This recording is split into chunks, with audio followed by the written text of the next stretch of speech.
Obrigado, Pai, porque nós temos vida em Ti. No nome de Jesus. Amém. Quero convidá-los a se sentarem nessa noite. Nessa noite eu quero falar sobre esse tema que está exposto aqui na tela. Nós vamos tentar correr com a mensagem. Foi um dia de ceia do Senhor. Queria falar sobre reafirmando a identidade e a fé da igreja. Os dois temas, ou melhor, o pastor Ricardo falou: pregue sobre igreja, qualquer coisa que você achar que deva pregar sobre igreja. E eu sinto-me direcionado pelo Espírito Santo a falar sobre esse tema. No último domingo nós falamos sobre ame a sua igreja. E eu quero falar sobre esse tema. Quero convidar você a abrir a sua Bíblia na carta do apóstolo Paulo aos Efésios, capítulo 4. Carta do apóstolo Paulo aos Efésios, capítulo 4. Nós vamos ler dos versículos de 1 a 6. Efésios, capítulo 4, versículos de 1 a 6. Diz assim a palavra do Senhor: como prisioneiro no Senhor, rogo-lhes que vivam de maneira digna da vocação que receberam.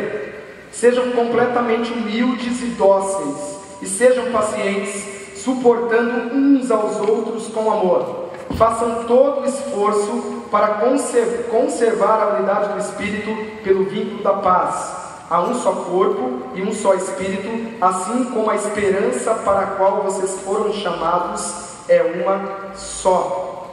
Queria ler o versículo 5 que não foi exposto. Há um só Senhor, uma só fé e um só batismo. Continuemos.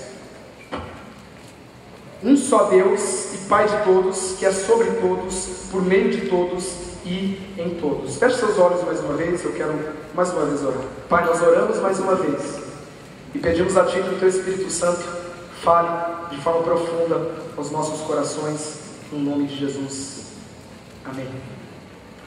No ano passado, 2014, foram revelados pelo IBGE, que é o Instituto Brasileiro de Geografia e Estatísticas, alguns dados relacionados aos evangélicos no Brasil. Então, para você que não sabe, os evangélicos é o segmento religioso que mais cresce no nosso país.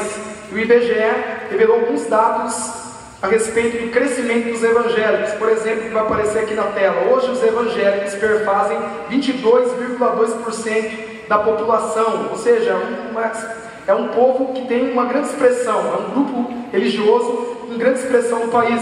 Então são 42,3 milhões de evangélicos espalhados por todo o Brasil. É maior do que muitos países por aí. Por exemplo, 14 mil novas igrejas são abertas por ano no nosso país. 14 mil novas igrejas por ano. Você imagina isso? É igreja que não cabe mais em nenhum lugar. Cada dia que passa, segundo uma pesquisa que foi feita, eles abrem, na verdade, são uma igreja aberta a cada 2 horas no Brasil. A cada 2 horas, uma igreja é aberta no Brasil. E são muitas igrejas. Igrejas esquisitas, igrejas sérias, igrejas com nomes mais diversos. Por exemplo, tem uma igreja com um nome lá em São Paulo, e esse é fato. Igreja Jesus deu um pau no diabo. É sério, existe uma igreja assim. Igreja Vara Florida de Arão. Tem igrejas com esses nomes, não é brincadeira não. Então são igrejas que são abertas em qualquer lugar, para qualquer tipo de pessoa. Igrejas que não são sérias e igrejas sérias. Então são uma igreja a cada 2 horas. O outro dado que revela a grande expressão, o grande crescimento dos evangélicos no Brasil, é que hoje são mais de 4,5 mil cantores e bandas gospel atuando no país. Então eu acho que o número é muito maior, mas essa pesquisa saiu que são mais de 4,5 mil cantores e bandas. É cantor que não cabe mais, é cantor, cantora, é gente lançando CD, CD pirata, CD, enfim, tem gente cantando, falando: eu sou cantor. Uns que não cantam nada, que se dizem cantores evangélicos, estão lançando CD. E também existem mais de 600 rádios evangélicas registradas, mais de 600 rádios pelo país registradas. Aí você pode multiplicar esse número, porque existem as rádios que são rádios piratas, são muitas. Então posso colocar aí milhares mesmo, milhares e milhares de rádios evangélicas que estão por todo o país, onde só rola música evangélica. E também um outro dado é que, na verdade, tem muitas editoras evangélicas no nosso país. Hoje são cerca de 180 grandes editoras evangélicas, publicando mais de 3.000 títulos de livros evangélicos por ano.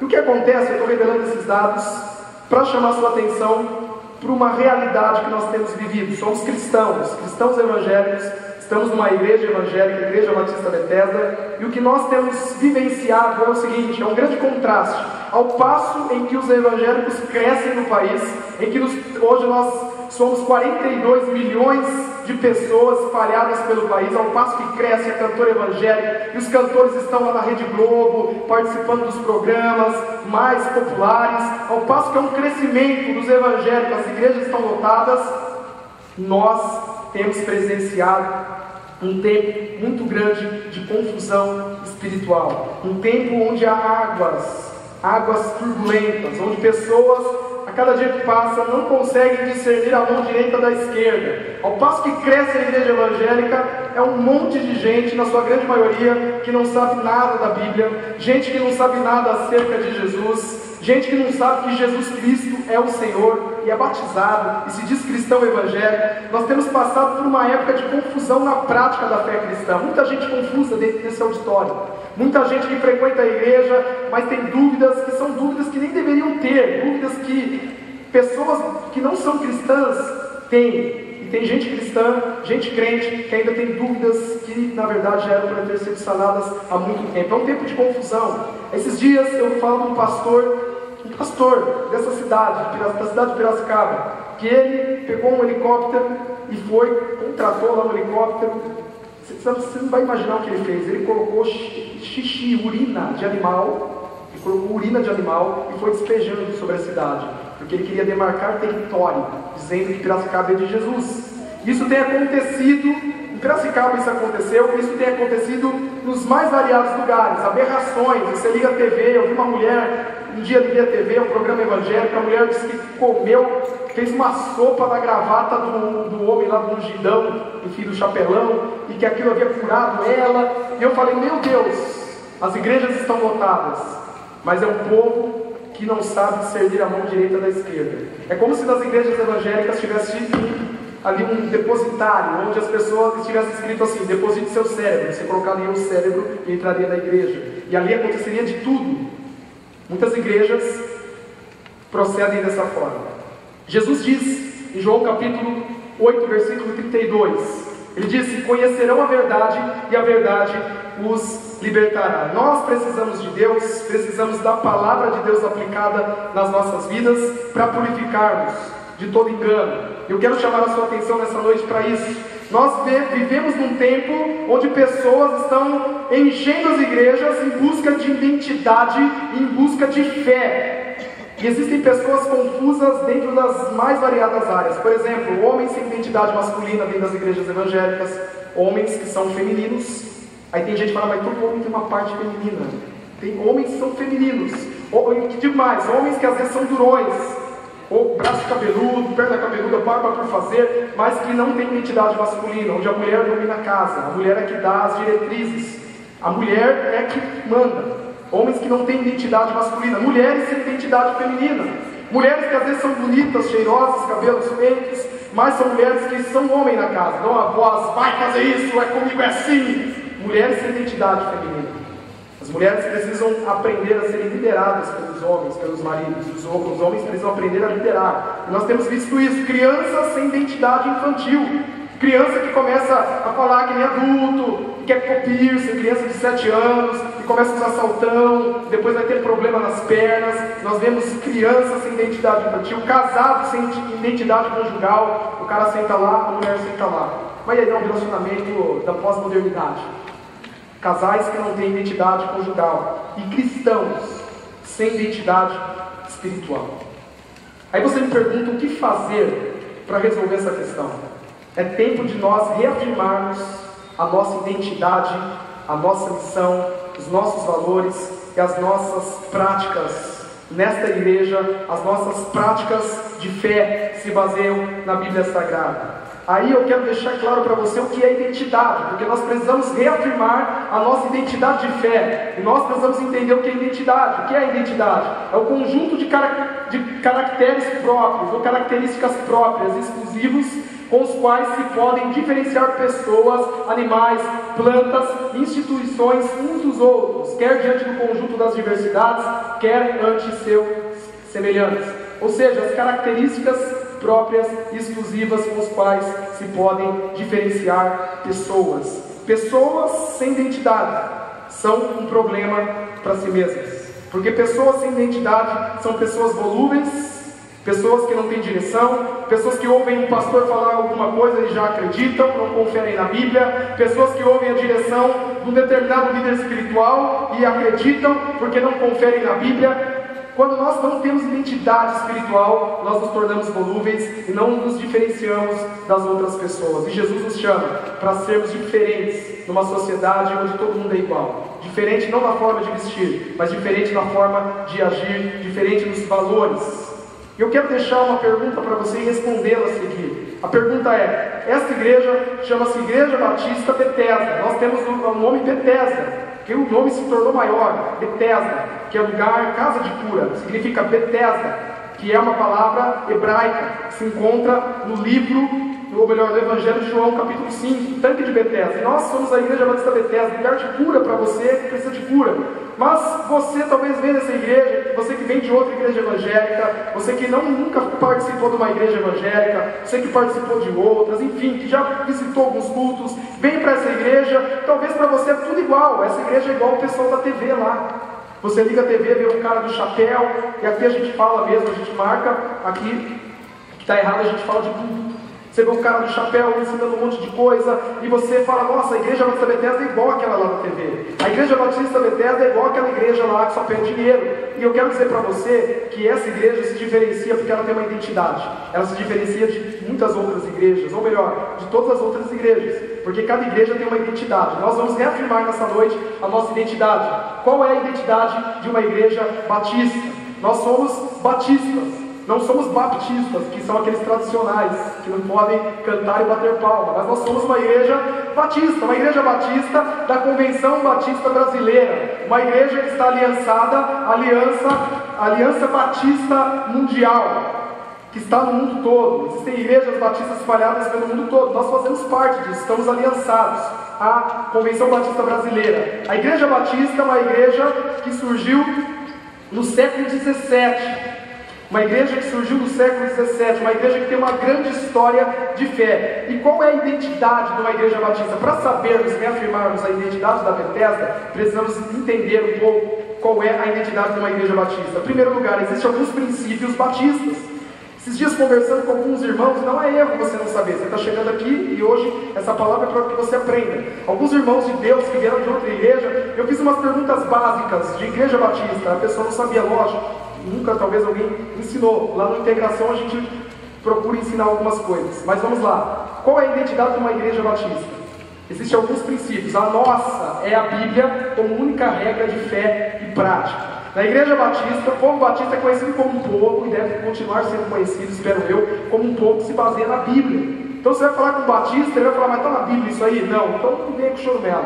Ah, mas isso aqui está na Bíblia? Não, não está. Então você não venha falar que tem que fazer isso. Nós cremos que a Bíblia é a única regra de fé para nós, e regra de prática cristã. Por exemplo, algumas denominações históricas, a pessoa vai conversar com você, ela cita o teólogo Calvino, ela cita o teólogo, enfim, ela vai citando teólogos. O Agostinho diz isso, porque fulano diz isso, Wesley falou aquilo. Nós podemos citar, mas um batista que realmente tem os valores dessa denominação, ele vai citar a Bíblia. Ele vai falar, porque a Bíblia de Deus, a palavra de Deus diz isso. Então, numa igreja batista, a Bíblia é a única regra de fé e prática. E temos alguns princípios batistas. Um princípio batista é esse: separação entre igreja e Estado. Esse é o princípio maior das igrejas batistas, e a Betesda é uma igreja batista. Ou seja, as igrejas batistas se diferenciaram, os batistas do século XVII, se diferenciaram de todas as outras denominações protestantes por uma questão, por uma razão. Porque os batistas nunca se uniram ao Estado. Ou seja, você nunca vai ver uma igreja batista séria, da Convenção Batista Brasileira, uma igreja séria batista, você nunca vai ver político subindo no púlpito e pedindo voto. Você nunca vai ver um pastor se tornando político e falando, votem em mim. Você nunca vai ver o pastor Ricardo Kapler chamando alguém e falando, nós estamos fechando com ele. Porque na Igreja Batista, a igreja ela é separada do Estado. Nós falamos de política, sim. Falamos de política porque política são as coisas da polis, da cidade. A gente fala de como você deve tratar as pessoas, a gente fala de votar certo, princípios para votar certo, a gente fala de se preocupar com o meio ambiente, de não jogar papel na rua, de reclamar quando você vê um buraco na rua, isso é política, mas nós não falamos de política partidária. A igreja está separada do Estado, a Igreja Batista é assim, por isso você não vai ver gente entregando panfleto. No máximo que a gente faz aqui é orar por alguém. Se tiver um irmão que vai sair para vereador, para prefeito, sei lá, a gente pode chamá-lo aqui e falar, vamos orar por esse irmão, que é o irmão da nossa igreja, que ele vai estar saindo aí, se elegendo, nós vamos orar por ele. Isso nós fazemos, mas nós não falamos, estamos fechando com ele. E na Igreja Batista nós podemos falar. Eu posso chegar e falar assim, ó, eu posso falar, como um pastor, eu vou votar em fulano de tal. Eu posso falar isso, mas eu jamais poderia dizer assim, vocês devem votar em fulano de tal, porque a Igreja Batista é um princípio. O outro princípio é a autonomia da igreja local. Esse é o princípio que diferencia a Igreja Batista de todas as outras denominações. Nós, na verdade, temos autonomia. Cada igreja batista é ligada na convenção, mas cada igreja batista, ela faz o que quer com o dinheiro que entra através dos dízimos e ofertas. Por exemplo, existem algumas igrejas que têm a sede. A sede, você pega o dinheiro, manda para a sede e a sede fala o que você vai fazer com o dinheiro. Batista não, cada igreja local faz o que bem entender. Cada igreja local define quem serão os seus pastores. Cada igreja local define se vai comprar um terreno ou não. Um outro princípio batista é o sistema de governo congregacional. O que é isso? Sistema de governo. As igrejas possuem sistemas de governo. A igreja metodista tem um sistema que é um sistema onde há bispos. Eles têm um sistema onde há bispos. Tem o bispo, que é uma função. O bispo está acima dos outros pastores, tem uma paróquia. A igreja católica apostólica romana é uma igreja que tem bispo, tem papa. A igreja presbiteriana é comandada por presbitérios. Enfim, na Igreja Batista, o sistema é congregacional, ou seja, nós, a autoridade máxima, ou seja, os oficiais da igreja são os pastores. Esse é o sistema congregacional. A igreja escolhe os pastores. Não há ninguém na Igreja Batista acima dos pastores. Não há bispo, não há talvez um presbítero. Na Igreja Batista, os oficiais da igreja são os pastores juntamente com os líderes de célula. É o sistema congregacional. Um outro princípio batista é o sacerdócio universal de todos os crentes, que é um princípio protestante, da reforma protestante de Martinho Lutero.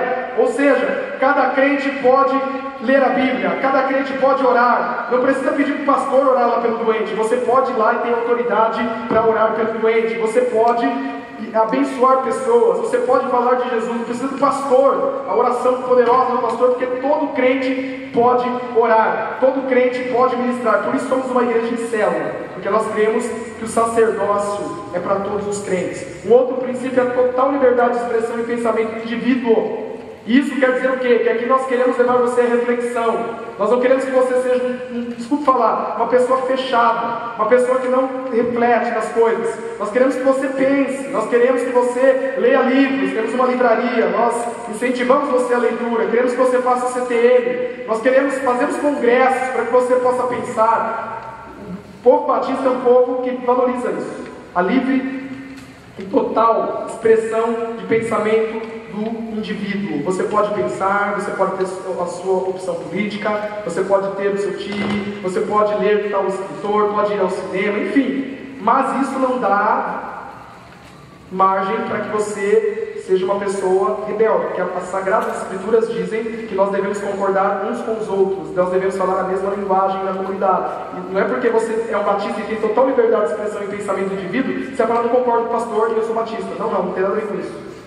Total liberdade é no sentido de, por exemplo, eu não acredito que Deus predestinou pessoas para irem para o inferno, eu acredito que todo mundo pode dar uma resposta. Ou eu acredito que Deus predestinou pessoas para serem salvas, outras para irem para o inferno. Eu posso acreditar em ambas as teologias. Isso é a liberdade de expressão, enfim, liberdade de expressão do pensamento do indivíduo. Nós somos batistas, queremos que você pense.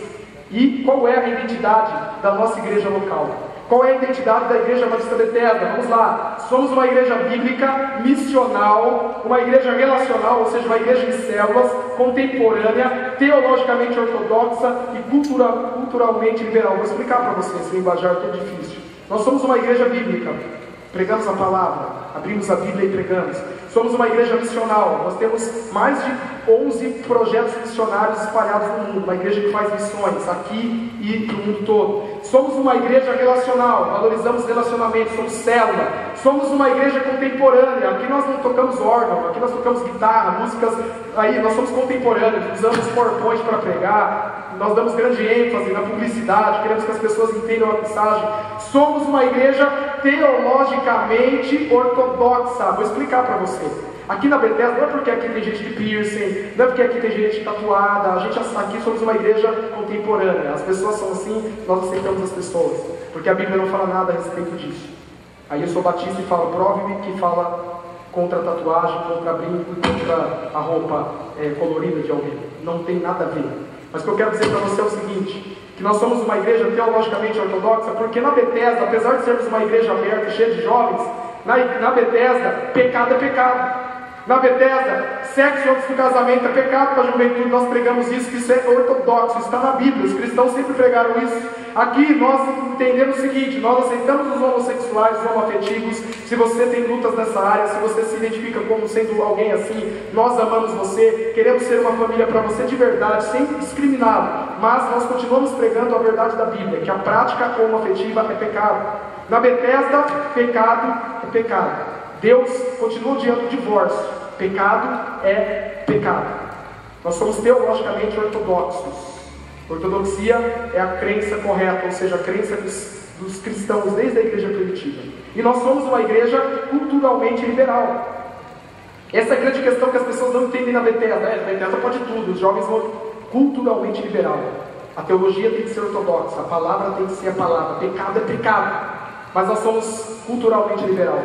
Ou seja, nós não temos problema com pessoas tatuadas, nós não temos problema com pessoas que usam piercing, nós não temos problema com jovens que usam boné, nós não temos problema com você que vem de bermuda, nós não temos problema com você que gosta de rock, que veste camisa de rock, nós não temos problema com pessoas, enfim, não temos problema com você ir ao cinema, com você jogar futebol, vir com a camisa do seu time. Somos uma igreja culturalmente liberal. Nós usamos temas, até com a juventude, para comunicar o Evangelho, porque nós estamos imersos na cultura, nós não estamos alheios à cultura. Essa é a grande questão que as pessoas não entendem na Bethesda, mas é óbvio que esse culturalmente liberal não dá margem para você vir pelado para o culto.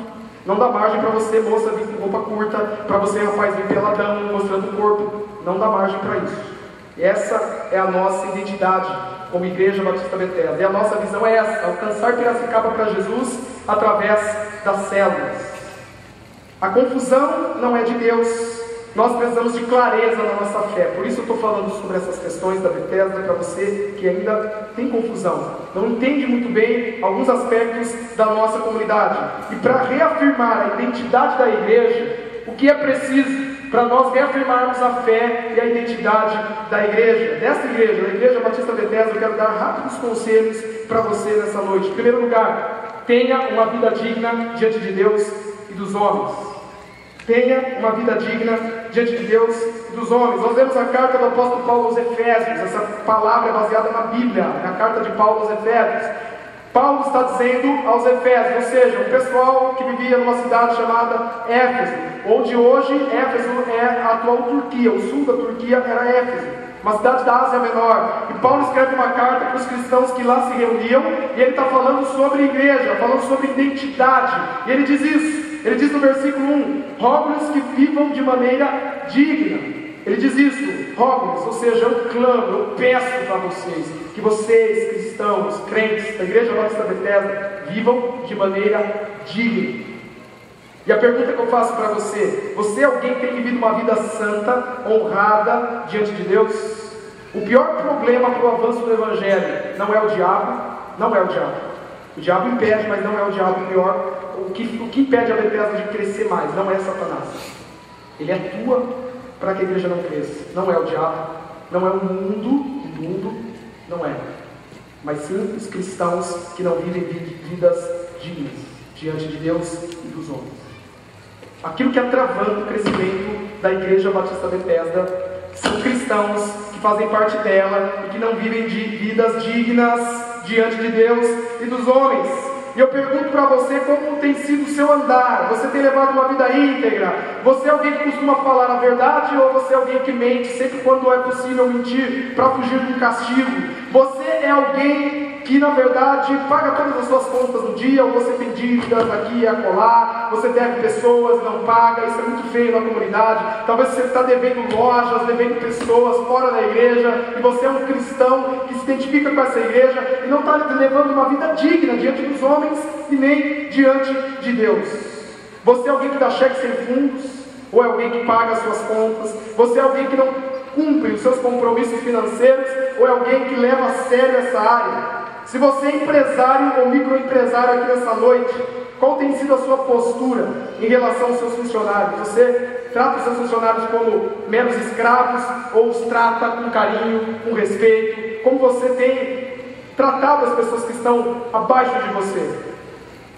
Uma vida indigna diante de Deus e dos homens impede a igreja de avançar. Isso faz com que a identidade e a fé da igreja não seja reafirmada e vista pelas pessoas. O apóstolo Paulo diz na sua segunda carta a Timóteo, ele diz: procure apresentar-se a Deus aprovado como obreiro que não tem de se envergonhar e que maneja corretamente a palavra da verdade. O segundo conselho que eu quero deixar com você, para nós reafirmarmos a identidade e a fé da igreja, tem uma frase, antes de eu falar o segundo ponto, uma frase do pastor Robert McShine, que diz: a maior necessidade de meu povo é a minha santidade pessoal. O segundo conselho que eu quero deixar para você reafirmar a identidade e a fé da igreja é esse: tenha consciência de seu chamado pessoal. Tenha consciência de seu chamado pessoal. O apóstolo Paulo diz na parte B do versículo 1 do texto que nós lemos: vivam de maneira digna da vocação que receberam. Ele diz isso: vivam de maneira digna da vocação que receberam. Todo cristão é chamado por Deus. Existem umas pessoas que dizem assim: eu desejaria muito, pastor, trabalhar integralmente na igreja. Eu quero que tempo integral, eu quero trabalhar na igreja, ter uma sala lá e trabalhar, vai ser uma delícia trabalhar na igreja. Eu quero estar na obra, eu quero, enfim. Eu quero dizer para você que se você tem esse desejo, amém, mas você pode estar de tempo integral sem trabalhar na igreja. Tempo integral no seu trabalho. Você pode ir lá tempo integral, você vai exercer a sua vocação. Todo cristão, a vida cristã é um chamado, e todo cristão recebeu uma vocação. A vocação de ser sal e luz onde quer que você se encontre. Você deve ser, na verdade, uma referência para as pessoas que não conhecem a Jesus, para que elas olhem para você e enxerguem o próprio Jesus. Por isso você precisa ter consciência do seu chamado pessoal. Se você quer servir a Deus em tempo integral, o seu serviço é a maior oportunidade. Ah, mas lá só tem gente chata, que não é crente, que só fala besteira. É lá mesmo que Jesus quer te usar. É lá mesmo que Jesus quer que a luz possa resplandecer sobre as trevas. É naquele ambiente que Deus quer que você desenvolva o seu chamado. Deus quer que você seja uma pessoa usada por Ele. Todos nós temos uma vocação, que é a vocação de sermos como Jesus. E é uma frase do pastor David Hegel que diz assim: o ponto essencial é o chamador. O ponto essencial é esse: o chamador é uma igreja. Ele criou a igreja. O chamador, que é Jesus, garante a eficácia da igreja e promete que ela prevalecerá. Ele morreu em favor da igreja. Ele chama homens para essa liderança por meio da própria igreja. Portanto, desde o início temos de determinar que em qualquer direção ministerial que estamos tomando, somos chamados a gastarmos e ser gastos em benefício da igreja. Todos nós temos uma vocação e devemos ter consciência dessa vocação. Deus chamou você e quer que você seja usado no seu trabalho, na sua faculdade, na sua escola. Não precisa ser um pastor para ser usado de forma integral. Você pode e deve ser usado onde quer que você se encontre. O terceiro conselho que eu quero deixar para você é esse: seja apoio incondicional. Vai aparecer aqui. Seja apoio incondicional para o ministério do seu irmão, para reafirmar a fé e a identidade da nossa igreja, para que as pessoas possam entender que esta igreja aqui, ela é diferente da igreja da TV, para que as pessoas entendam que esta igreja aqui não é igual a às igrejas que só pedem dinheiro e que só roubam, para que as pessoas entendam que essa igreja aqui nós pregamos a palavra e somos sérios. Você precisa ser apoio incondicional para o ministério do seu irmão. O apóstolo Paulo continua dizendo no versículo 2, ele diz: sejam completamente humildes e dóceis e sejam pacientes, suportando uns aos outros com amor. Suportando, ele diz numa outra versão, com toda a humildade e mansidão, com longanimidade, suportando-vos uns aos outros em amor. Eu confesso que durante muito tempo na minha adolescência, quando eu ia na igreja, eu usei esse versículo para usar como um pretexto para não aguentar pessoas chatas. Eu dizia assim, que na verdade, ou melhor, para aguentar pessoas chatas, eu dizia assim, olha, você precisa aguentar aquele cara, que é uma pessoa chata, porque a Bíblia diz que devemos suportar uns aos outros. Mas o texto não quer dizer isso. O texto está falando de suportar pessoas chatas, suportando uns aos outros. O sentido do texto é de suporte mesmo. É como se fosse esse púlpito. Ele é um suporte para mim. Nós devemos apoiar, ser suporte para os nossos irmãos, para que essa igreja, as pessoas possam ver a santidade de Deus através da Igreja Batista Bethesda, seja apoio incondicional para o ministério do seu irmão. E você pode fazer isso de muitas formas. Nós temos muitos líderes de célula, nós temos líderes de ministério, e você deve apoiar o ministério dos seus irmãos, apoiar o ministério dos seus pastores, apoiar o ministério do pastor Ricardo, apoiar o ministério do seu supervisor, apoiar o ministério do seu líder de célula. E você pode fazer isso em primeiro lugar, orando por ele. Você deve orar pelos seus líderes, deve orar por cada célula, deve orar por cada ministério, por cada líder. Você deve, em segundo lugar, não ter espírito de competição. Como que eu apoio o ministério do meu irmão? Não ter espírito de competição, isso é do diabo. Gente que está no louvor fica um disputando com o outro, quem toca melhor, quem canta mais. Gente que está lá, que vai exercer o culto, quem prega melhor, quem fala melhor. Gente que está servindo a célula, qual célula que multiplica mais. Supervisor, a minha área é maior. Isso não é de Deus. Para nós apoiarmos o ministério uns dos outros, nós não temos que ter espírito de competição. Isso é de Satanás, que um dia quis competir com Deus. Quis ser igual a Deus. E você pode fazer isso respeitando as atribuições de cada ministério. Para apoiar o ministério do seu irmão, respeite as atribuições de cada ministério. Por exemplo, liderança de célula tem algumas atribuições do líder de célula. Supervisão de célula, existem outras atribuições que só o líder, o supervisor faz e sabe o que acontece. Pastores, existem atribuições. No caso meu, a minha vocação pastoral, ou melhor, a função que eu exerço nessa igreja, pastorear em primeiro lugar, pastorear a juventude, os adolescentes e os jovens, e também pastorear a igreja, ajudando o pastor Ricardo. Existem algumas atribuições que lhe são reservadas, e o pastor Ricardo tem atribuições que só dizem respeito a ele, atribuições que você não vai entender, de liderar essa igreja como um todo, de liderar os pastores, de liderar os líderes, de liderar os supervisores, de liderar aonde a igreja vai.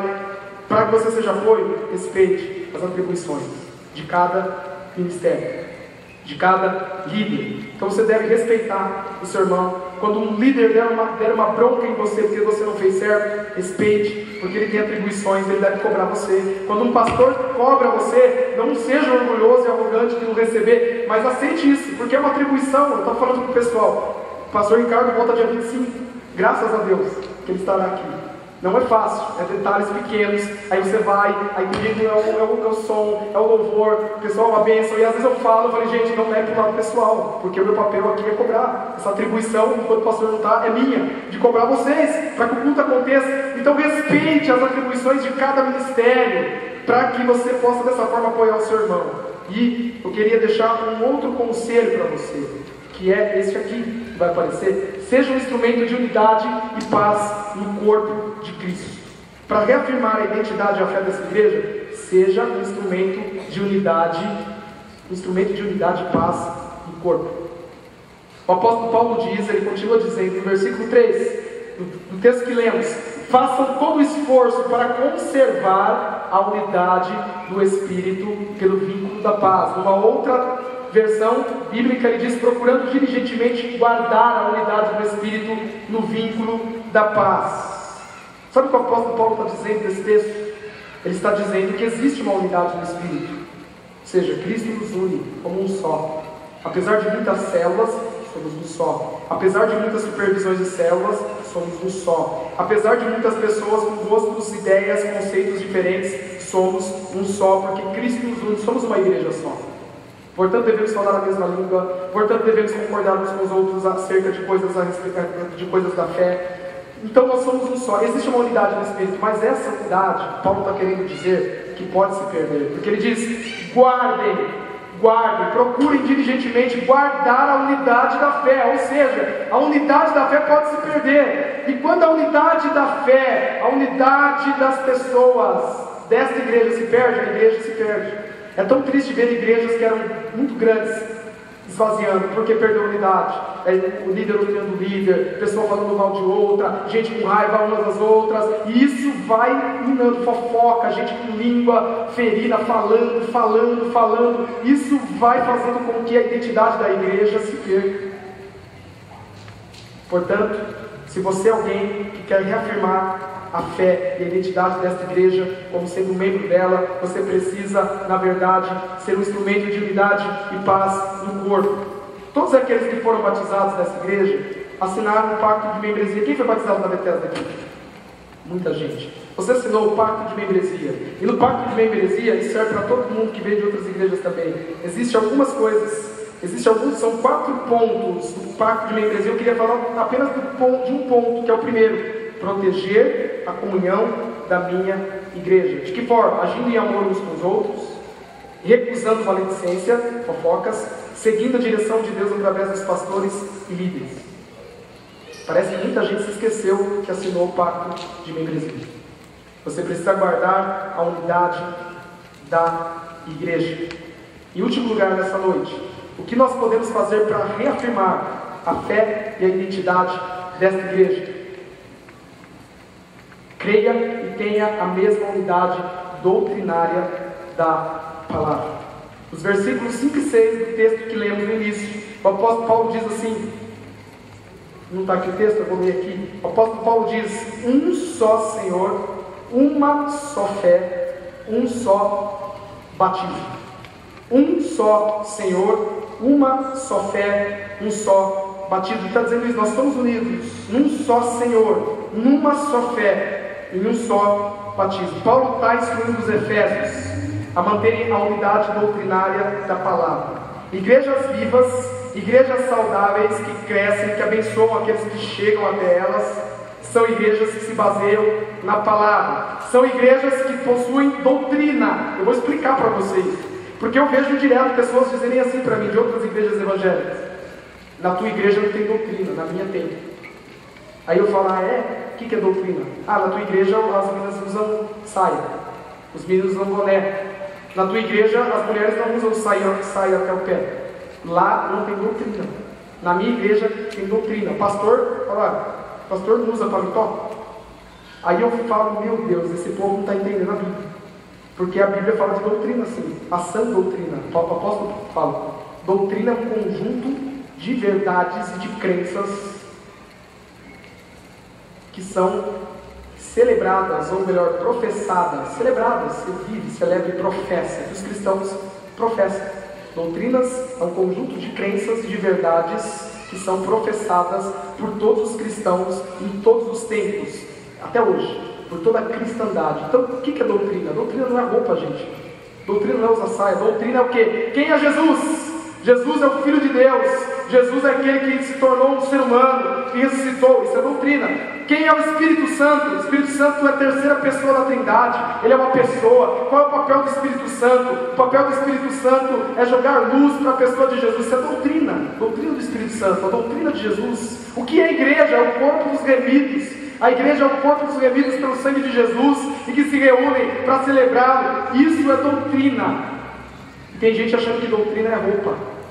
Se alguém disser para você: na tua igreja tem doutrina, você fala: na minha tem doutrina sim. E eu pergunto para você: o que é doutrina? Ele não vai saber responder, porque as pessoas estão confusas nas igrejas evangélicas. Doutrina é o que está na Bíblia, a sã doutrina. Creia e tem a mesma unidade doutrinária da palavra. Igrejas que crescem são igrejas que têm doutrina e que mantêm unidade doutrinária da palavra. O que acontece no meio evangélico hoje é que se perdeu a unidade doutrinária da palavra. A sã doutrina tem se deixando de lado. O que se prega hoje em muitas igrejas é algo que advém do sincretismo religioso. Gente que bota copo d'água na TV e ora e bebe um copo d'água, como se a água fosse limpar os pecados. Isso é sincretismo dentro das religiões afro-ameríndias. Gente que acredita que se tomar a mão do pastor na cabeça já está ungidão. Isso não tem nada a ver com a palavra de Deus, meus irmãos. As igrejas estão pregando prosperidade. Nós falamos de prosperidade aqui porque Deus fala de prosperidade.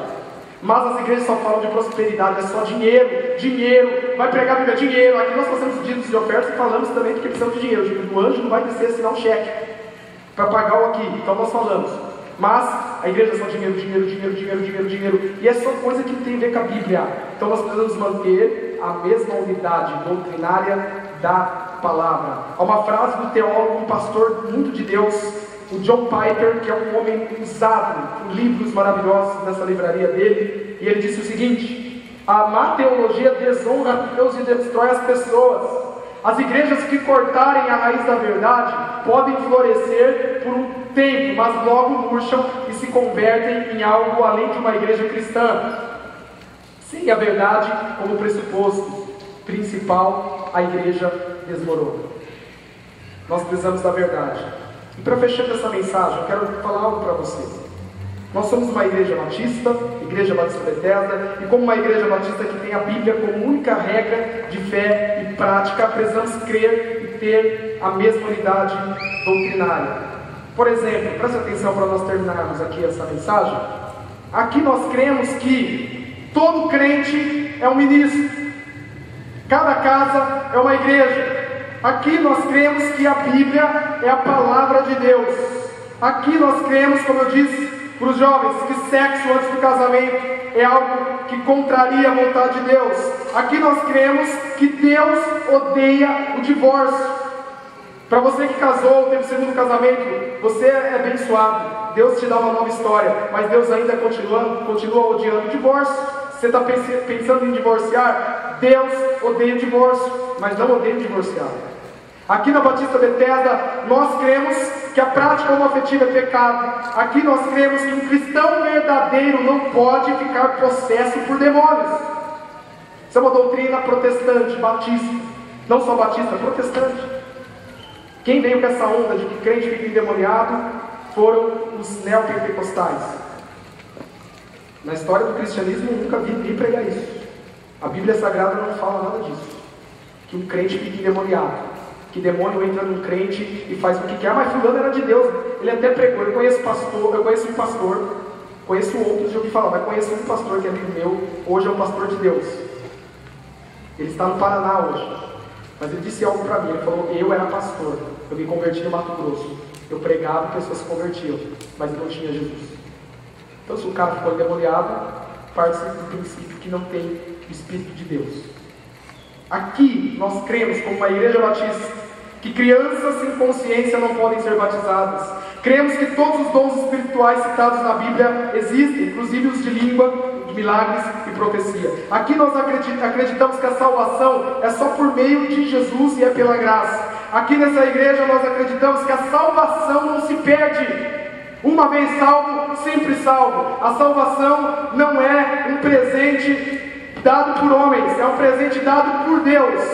Portanto, uma vez salvo, sempre salvo. Mais uma vez, essa história de que salvação se perde, isso aconteceu, segundo alguns estudos, na década de 60, 70, pelas igrejas neopentecostais que queriam manter os seus membros na igreja. Portanto, dizia assim: você sair da igreja e perder a salvação, vai para o inferno.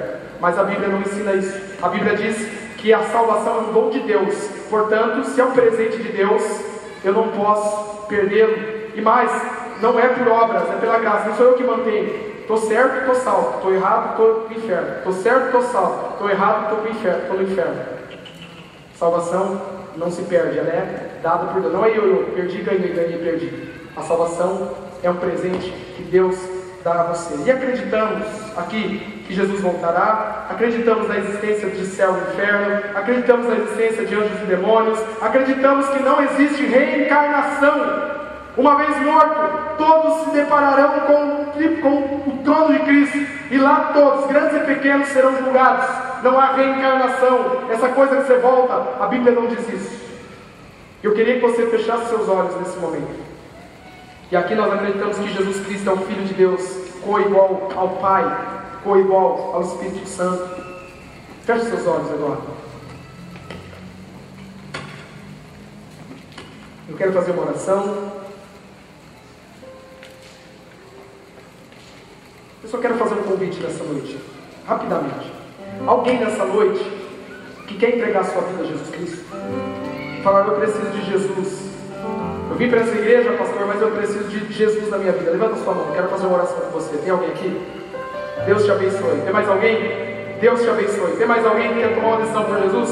Deus te abençoe lá no fundo. Tem mais alguém? Levanta a sua mão aí. Eu quero orar por você. Tem alguém que quer tomar uma decisão por Jesus? Levanta a sua mão. Eu quero convidar vocês que tomaram essa decisão a saírem dos seus lugares e virem até aqui. Eu quero fazer uma oração por você. Saia, vem aqui, eu quero orar.